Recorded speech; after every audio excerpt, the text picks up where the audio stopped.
Nói chuyện không? Hả? Em ơi?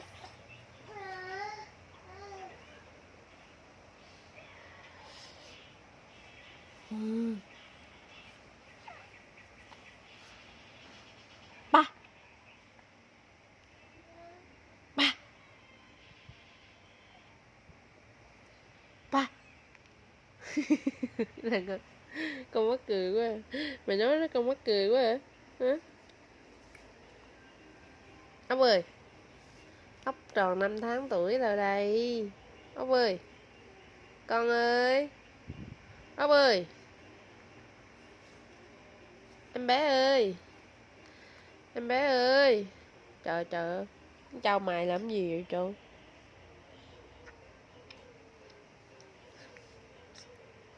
Trút, trút.